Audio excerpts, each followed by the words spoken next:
Okay, everyone. It's your boy Slip, and today you're probably wondering, Jesus Christ, man, where do you get all of these computers from?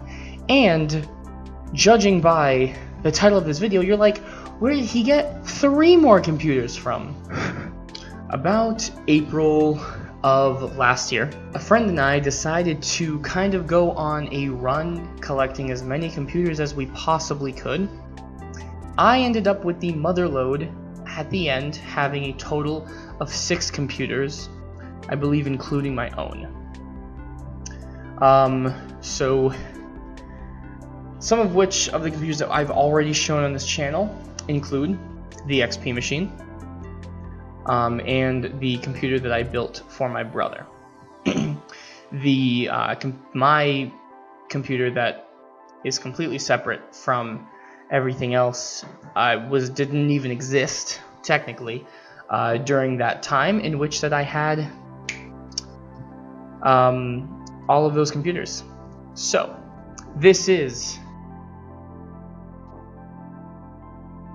My Life is a Mess episode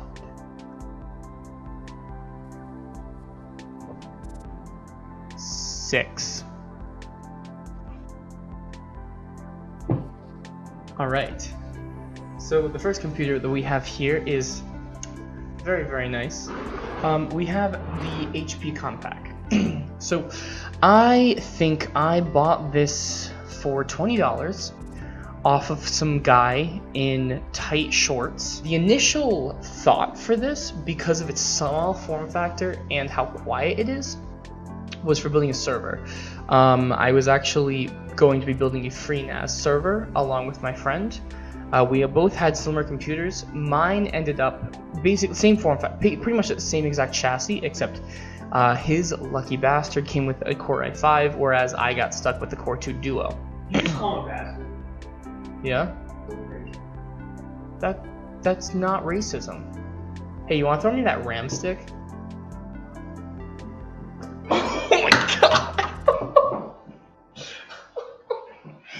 Oh my god, the the light's too bright. I couldn't like see it coming at me. I was frightened. Oh man, you hit me right in the face. It stings. It stings now.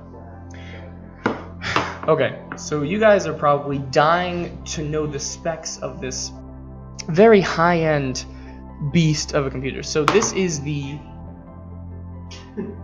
HP Compact 6000 Pro.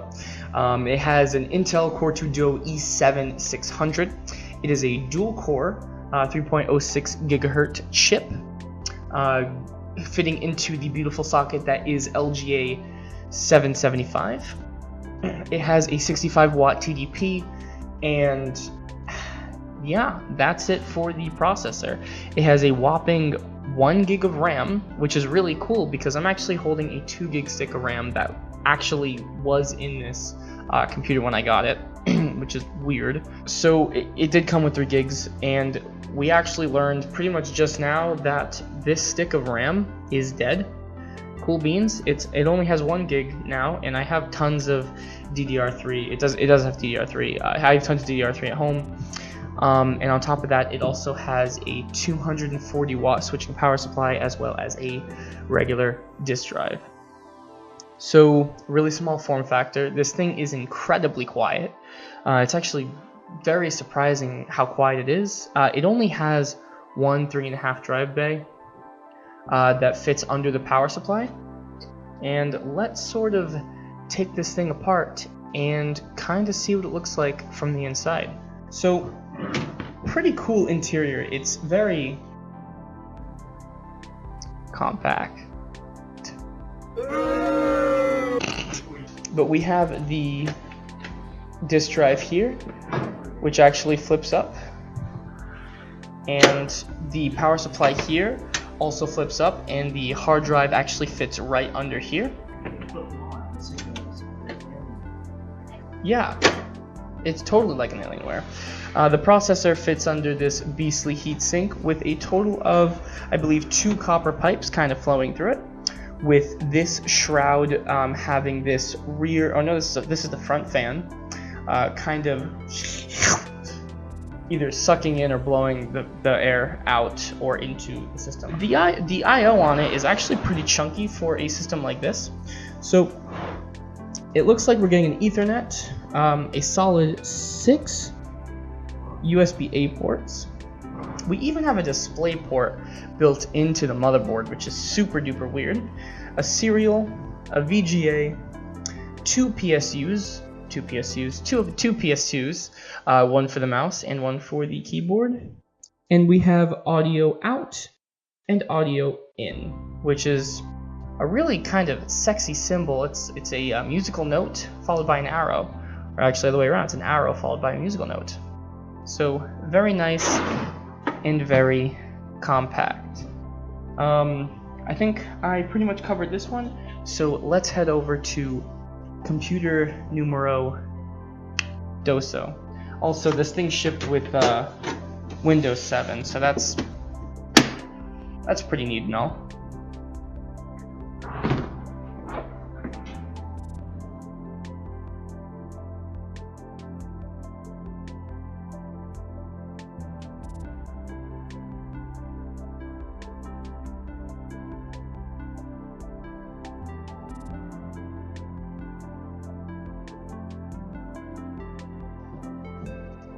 So, this is the, what is this? This is the gateway computer. It runs Windows XP. This was given to me by my uncle, similarly to my XP machine. This one is less spectacular because I didn't put it together and get it to completely work. This one basically came completely operational with a hard drive, Windows XP, and everything. What I did know, or what I did learn about this nice computer is whoever had it before me was a freaking meme lord. The guy made memes, but like they weren't like memes, they were memes based on like his friends, but his friends are irrelevant, so the memes didn't make any sense. Alright, if you're watching this video, you're a beautiful man and a wonderful meme lord, even if your memes are from like 2002. So this guy's rocking an Intel Pentium D805 SL8ZH. It does not support hyperthreading, and I don't believe the Core 2 Duo did either. I could be wrong about that.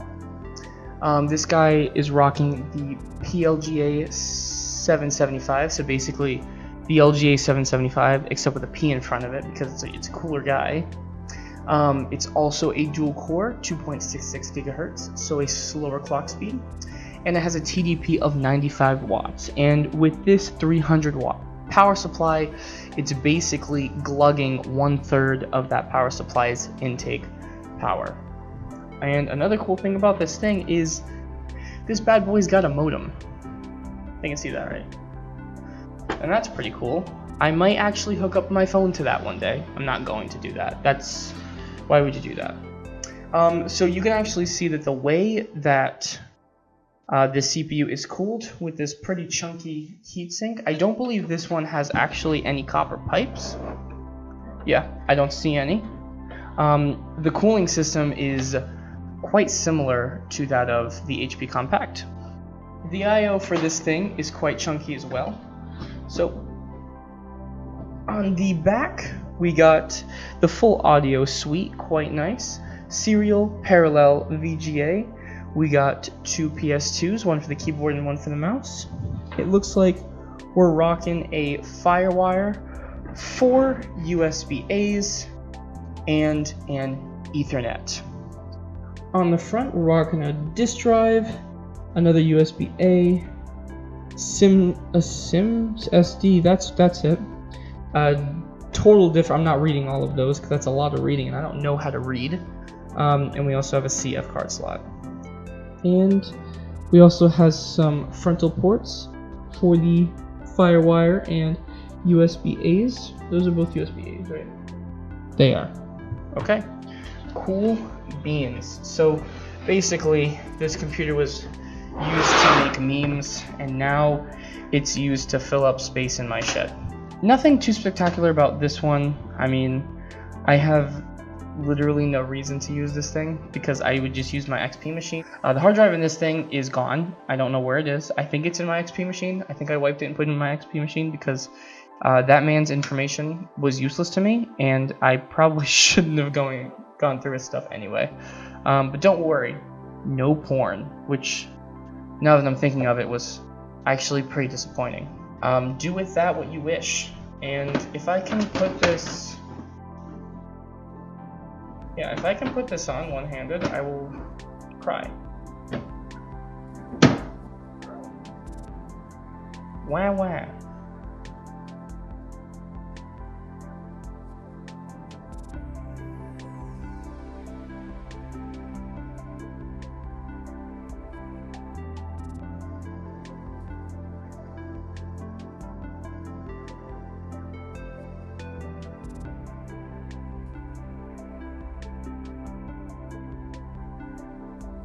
I hurt my left hand bag.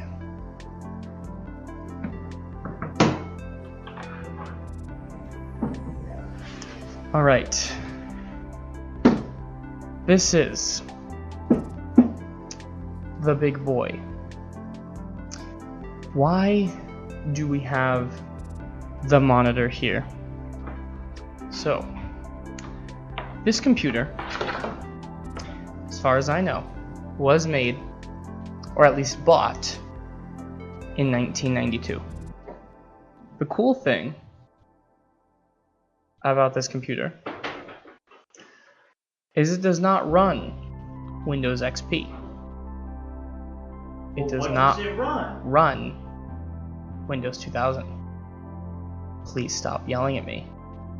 Your yelling hurts. It does not run Windows 95.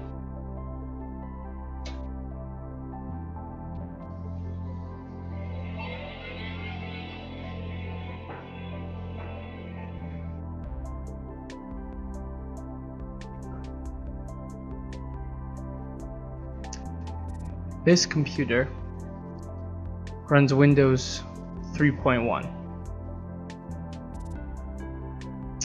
This computer is older than I am, which is not a very difficult thing to do. So, why or how did I come to obtain such a machine? I was given, so basically one day I came home and I was told by my mother that one of our neighbors had a computer that she wanted me to look at. I went to her house, I asked about the computer, and she was like, yeah, I don't use it anymore. And I had brought it to Best Buy multiple times, and to get it fixed, I believe she got a new hard drive at one point,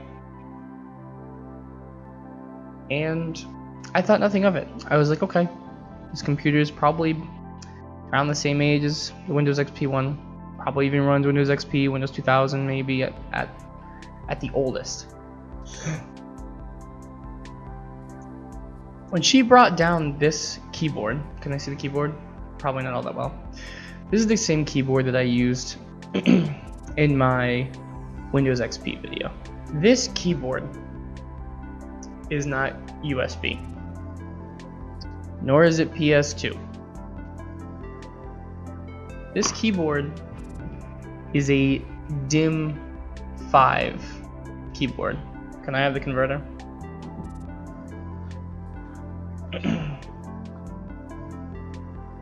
That's what DIM 5 looks like. It's a big circle with 5 holes. When she first gave me the computer, it didn't work. I put it on my desk. It basically showed the screen where it was like, yeah, let's detect the memory, find the keyboard and the hard drive and all that fancy stuff. And that was it. It didn't detect the boot drive or anything. So at that point, I decided to open it. This is what the inside of this computer looks like. I opened this up, and I immediately knew nothing. I almost didn't recognize anything in this computer. I don't even know every single port on the back, if I'm going to be real with you. I only really recognize the VGA, the DIMM5, which I hadn't recognized when I first got it, the serial, and this might be a gamepad port. On the inside, IDE. And that's it. This here is an 80 megabyte hard drive. Megabytes. It's actually more like 85.3 megabytes. But just to put into perspective that this power supply is 230 watts. That's not to say that that's a lot. It's not. But that HP Compact 240, only 10 watts higher than this one, and let's call it XP Machine V2, was 300 watts. So not far off, I would say. Now, the HP Compact came with a 1 terabyte hard drive, or I apologize, it didn't come with it. I put a 1 terabyte hard drive in there for my FreeNAS server initially, and that XP machine actually came with a 120 gig hard drive. And you just look at how complex everything is then versus people are building their PCs now. Like, even comparing my XP machine to this is just a drastic change. You can see that almost more than a quarter, maybe 30% of this entire chassis is just taken up by the 2 floppy drives. And I think that's it. It's really just the 2 floppy drives. This thing is a huge floppy drive. I forget exactly what the exact size is, but it's actually gigantic. So the processor is an Intel DX4. So, and this doesn't even look remotely close to an Intel processor that you see now. It's drastically different. Like, actually, I didn't even really dig into this the first time I got it. Really, today was the first time I really kind of went in and started taking some things apart. I started playing with the hard drive because the hard drive wasn't working again, and being overall a pain in the butt. But this is it. These are all the computers that I own, and a lot of history comes with them as well, and I think that's pretty cool.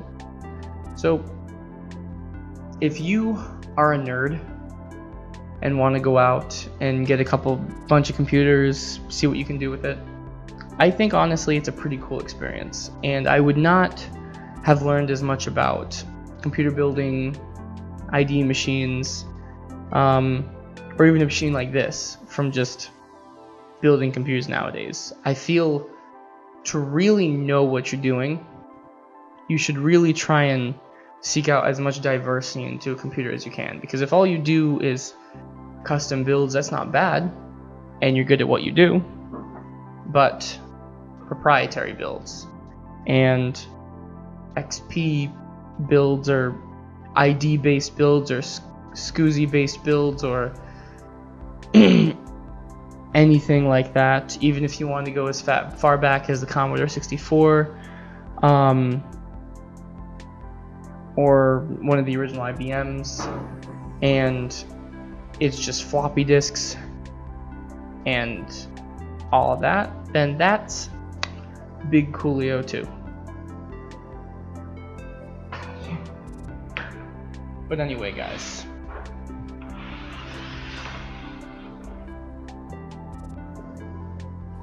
that's pretty much all I have to say about all the computers that I own personally.